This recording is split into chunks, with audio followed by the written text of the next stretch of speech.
How to change your YouTube channel name. So let's see how it's done.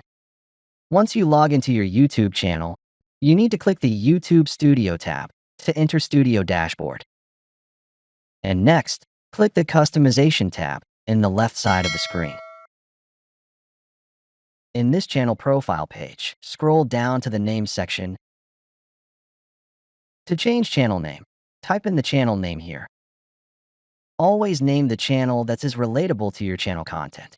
This channel name can be changed only 2 times in 14 days, not more. So here, type in and change the name of your channel that you prefer. Once you change your channel name, click Publish to update the changes. And done.